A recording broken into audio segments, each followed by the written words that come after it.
I found a secret text from my mother-in-law to my husband, telling him how to fix my cooking. It wasn't the first time she'd meddled, but seeing those words on his phone made my stomach churn.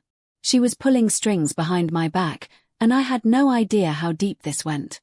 Before I dive into this wild story, let me know where you're watching from in the comments. Hit that like button and subscribe, and stay tuned. I'm Sarah, married to Tom for 3 years. We're happy, mostly. But his mom, Linda, is always around, too close. Last week, I borrowed Tom's phone to order pizza. That's when I saw it, a text from Linda. Sarah's stew needs more salt. Tell her gently. My face got hot. I wasn't mad about the salt. It was her sneaking into our lives like that. Why was she texting him about my cooking? I didn't say anything to Tom. I wanted to watch, to see if this was a one-time thing. But it bugged me all night. Linda's sweet smile popped into my head, and I wondered what else she was saying behind my back. I love Tom, but his mom's shadow feels heavy. Linda came over the next day, all smiles, bringing cookies. Sarah, you look tired, she said, patting my arm. I forced a smile. She acted so kindly, but now I couldn't trust it. She chatted with Tom about his job, then slipped in, Sarah, you should try my cookie recipe. It sounded innocent, but it stung that I watched her closely. Every word felt like a test. Was she judging me? Later, I checked Tom's phone again. Another text, remind Sarah to iron your shirts. My hands shook. This wasn't about cookies or shirts. She was trying to control us. I wanted to confront her, but I didn't know how. I finally told Tom about the texts. It's just mom being mom, he said, shrugging. She's trying to help. Help? It felt like she was running our marriage.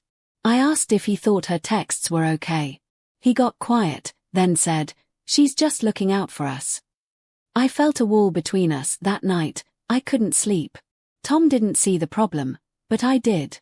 Linda wasn't just giving advice, she was undermining me. I needed proof to make him understand. Maybe I'd catch her in the act. I decided to keep my eyes open. Linda invited us for dinner at her house. I didn't want to go, but Tom insisted. Her dining room was warm, with candles and a big roast. She kept saying, Sarah, you should learn this recipe.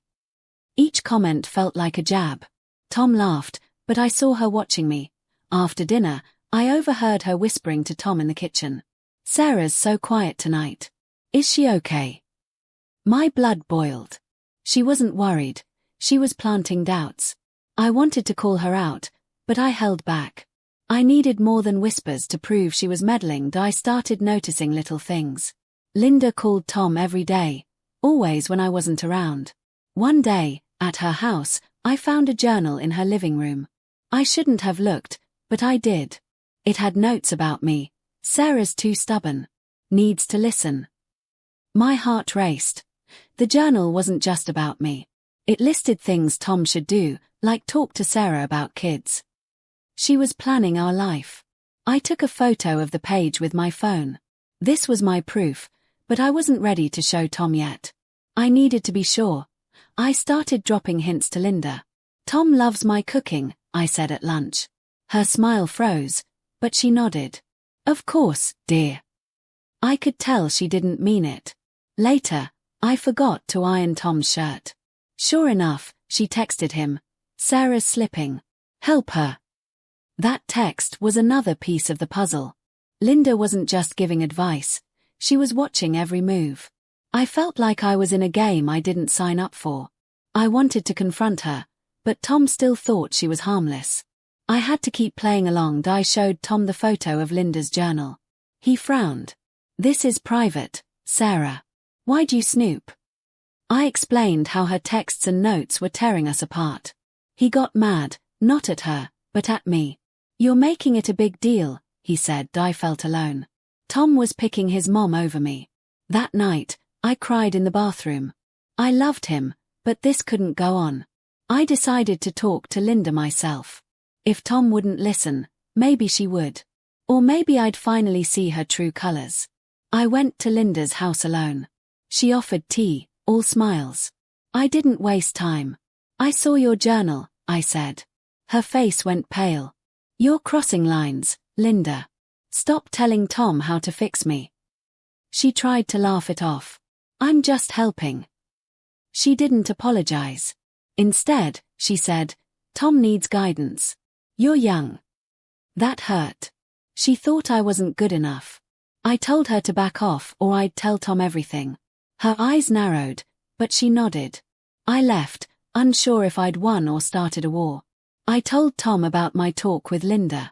He got quiet, then said, You shouldn't have gone behind my back. I couldn't believe it. I showed him her texts, her journal, everything. He sighed. She means well, Sarah. I felt like screaming that night. We barely talked. I wondered if I was the problem. Was I overreacting? But deep down, I knew I wasn't. Linda was pulling us apart, and Tom couldn't see it. I needed a plan to save our marriage before it was too late. Image prompt 1. Sarah and Tom on their couch, Sarah holding her phone, frustrated, while Tom looks away, his face conflicted. Image prompt 2. Sarah alone in their bedroom, staring at a wedding photo of her and Tom, her expression sad and determined. I confided in my friend Emma. She listened to everything, Linda's texts, the journal, Tom's denial. She's manipulating him, Emma said. You need to show him it's her or you. Her words gave me strength. I wasn't crazy, Linda was the problem. Emma suggested I talk to Tom's sister, Claire. She might know more about Linda's ways. I hesitated. Claire and I weren't close, but I was desperate. I texted her, asking to meet. If Linda was controlling Tom, maybe Claire had seen it too. Claire met me at a park. She looked nervous but listened as I explained. Mom's always been like this, she said. She controlled my life until I moved away. Claire said Linda used guilt to keep Tom close, texting him advice to feel important. It made sense. Linda wasn't just meddling. She was obsessed with control. Claire promised to talk to Tom. He's blind to it, she said. I felt hope for the first time. Maybe with Claire's help, Tom would finally see the truth. Claire arranged a dinner with Tom, me, and Linda. I was nervous. Linda acted sweet, serving lasagna, but her eyes kept flicking to me. Claire brought up the texts. Mom, you're crossing lines, she said. Linda laughed. I'm just helping. Tom stayed quiet. I could tell he was torn. I spoke up. Linda, your help is hurting us. She got defensive, saying I was too sensitive. Claire backed me up. For the first time, I felt Tom waver. Maybe he was starting to see. After dinner, Tom and I talked alone. Is Claire right? He asked. I nodded, showing him more texts from Linda. He read them slowly. I didn't know it was this bad, he said.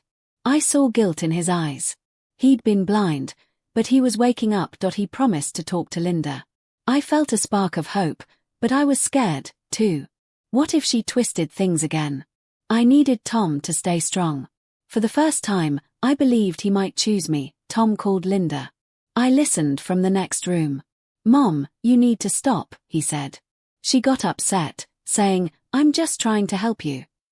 Tom held firm, telling her to stay out of our marriage. I was proud but nervous. Later, Linda texted me. You're turning Tom against me. I didn't reply. Her words were sharp, but they showed her true colors. She wasn't sweet. She was desperate to keep control. I showed Tom the text. He looked angry. We were finally on the same side. Tom and I agreed to set rules. No more daily calls from Linda. No more advice texts. We told her together over coffee. She smiled tightly, saying, if that's what you want. I could tell she wasn't happy, but she didn't fight. For a week, things were quiet. No texts, no visits. I felt lighter, like our marriage was ours again. But I worried Linda was planning something. She wasn't the type to back off easily. I kept my guard up, just in case. Linda showed up unannounced one evening. I just wanted to drop off leftovers, she said, holding a dish. I didn't buy it. She lingered, asking Tom about work, ignoring me. It felt like a test. Was she checking if we'd stick to our rules? Tom was polite but firm. Thanks, Mom, but we're busy. She left, but her smile was cold. I knew she wasn't done. That night, I found a new text on Tom's phone: "Don't let Sarah push you away." My stomach sank. She wasn't giving up. I showed Tom the text. He sighed, rubbing his face. "I'll handle it," he said. He called Linda and told her to stop texting about me. She cried, saying she felt pushed out. Tom didn't back down. "We need space, Mom." I was proud of him. For the first time, we felt like a team. But Linda's tears worried me. She was good at playing the victim. I wondered if she'd try something bigger to get Tom back on her side. I wasn't letting my guard down. Linda called me a week later. "I'm sorry," she said. "I overstepped." Her voice sounded sincere, but I wasn't sure. I thanked her but kept it short. Tom thought it was progress. I wanted to believe her, but something felt off. She invited us for dinner to start fresh. I didn't trust it, but Tom wanted to go. "Maybe she's trying," he said. I agreed, but I planned to watch her every move. If this were a trick, I'd be ready. Dinner at Linda's was tense. She was all smiles, serving chicken and potatoes. But then she said, "Sarah, you should cook this for Tom." It was subtle, but it felt like a jab. I smiled and said, "He loves my cooking already." Later, she pulled Tom aside. I overheard her say, "Are you sure Sarah's right for you?" My heart stopped. This wasn't an apology, it was a trap. She was still trying to drive a wedge. I grabbed Tom's hand and said we had to leave. He didn't argue. In the car, Tom was quiet. "She's not changing," I said. He nodded. "I saw it tonight," he admitted. Linda's words had finally opened his eyes. We agreed. No more contact with her until she respected our boundaries. It hurt Tom to cut her off, but he knew it was right. I felt relieved but sad too. I didn't want to lose his family, but Linda left us no choice. Our marriage came first. We'd figure out the rest together. Weeks passed without Linda's calls or texts. It was strange but peaceful. Tom seemed lighter, and we laughed more. I cooked without worrying about her tips. But I knew she wouldn't stay quiet forever. People like Linda don't give up. One day, Claire called. "Mom's telling everyone you're controlling Tom," she said. I wasn't surprised. Linda was spinning a story to make me the villain. I thanked Claire for the heads up. We needed to stay strong, no matter what she did next. Linda's gossip spread. Tom's aunt called, asking why I was cutting Linda out. I explained the truth, but she didn't believe me. It hurt, but Tom backed me up. "Mom's lying," he told her. I was proud of him, but the rumors stung. We decided to ignore the noise.